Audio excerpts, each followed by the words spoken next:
Сәлем балалар, бүгін 11-ші сабақ, математика 1-ші сынып. Бүгін біз 0 деген санмен танысамыз. Суретке қараймыз. Суретте не байқадың, түсіндір дейді. Бірінші суретке қараңыздар, не көріп тұрмыз біз бірінші суретте? Автобуста балаларды көріп тұрмыз. 1, 2, 3, 4, 5. 5 бала бар екен, автобуста. Енді байқасаңыздар, мына бір бала автобустан түсіп келе жатыр. Сонда егер автобуста 5 бала болып, оның бір баласы түссе, неше бала қалады? 1, 2, 3, 4 бала қалады.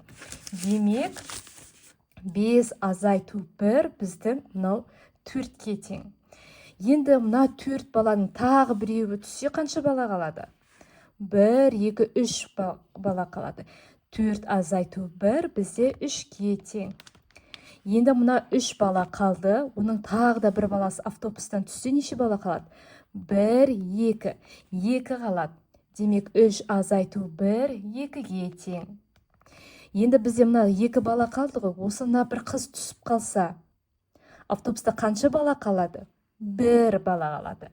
2 азайту 1, 1-ге тең. Енді мына бір ғана бала қалды автобуста. Ол да түсіп қалса, автобуста қанша бала қалады? 0 бала қалады. Ешқандай бала қалмайды автобуста, я. Демек, 1 азайту 1 бізде 0-ге тең. Келесі суретте не байқадың, есепте дейді. Суретке қарайықшы, бірінші суретте біз не көріп тұрмыз? Мына жерде 4 бала тұр. 4 қосу 0, 4 қосу 0, 4-ке тең болады. 4 қосу 0, 4-ке тең болады. 4 азайту 0, ол да 4-ке тең болады. Балалар кез келген санды 0-ға қоссақ, немесе кез келген саннан 0-ды азайтсақ, сол санның өзі шығады.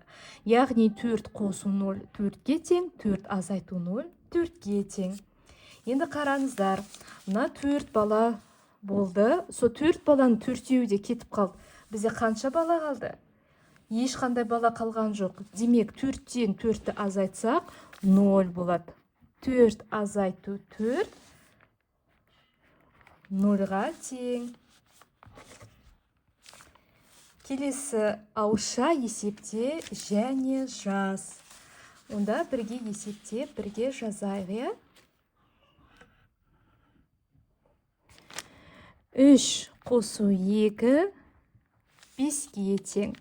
0 қосу 1, жаңа айтқандай, кез келген санды 0-ге қосақ, сол санның өзі шығады. Демек, 1 шығады. 5 азайту 2 3-ке тең. 4 азайту 4 0-ға тең. Келесі 4 қосу 1 5-ке тең. 4 азайту 0 4-ке тең. 3 азайту 3 нешеге тең? 3-тен 3 азайтсақ 0 шығады. 0-ға 2-ні қоссақ қанша шығады? 2 шығады екен, е? Келесі 5 азайту 3, 5-тен 3 азайтсақ 2 шығады. 2-ге 0-ды қоссақ 2 шығады. 5-тен 0-ды азайтсақ 5 шығады. 4-тен 3-ті азайтсақ 2 шығады. Келесі 3 қосу 1 4-ке тең. 5 азайту 1, ол да 4-ке тең. 4-тен 2-ні азайтсақ 2 шығады. 4-ке 0-ді қоссақ 4 шығады. Мінекей, үшінші есепті осылай шығарамыз. Келесі 4-ші есеп 5 қарындашты 3 стаканға бөліп салды. Мінекей, 5 қарындаш 1, 2, 3, 4, 5. Егер стакандардың біреуінде бір қарындаш болса, онда қалған 2 стаканға неше қарындаштан болуы мүмкін дейді.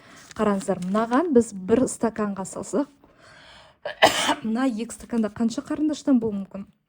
Бұл 2 стаканда мынау 2-2-2-ден болуы мүмкін. Яғни, мына 2 қарындашты мына стаканға саламыз, мына 2 қарындашты мына стаканға саламыз. Сода бізде 5 қарындаш шығады.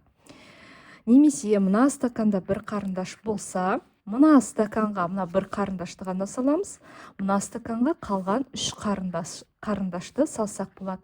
Сонда бізде тағы да 5 қарындаш шығады. Немесе мына стаканға 1 қарындаш, мына стаканға 3 қарындаш, және мына үшеуін мына стаканға салсақ, мына сұр қарындашқа бір ғана қарындашты салсақ болады, сонда 5 шығады. Неге осындай тәсілдермен қарындаштарды бөліп салуға болады екен. Бүгінгі сабақ аяқталды. Каналға тіркеліп, видеоға лайк басуды ұмытпаңыздар.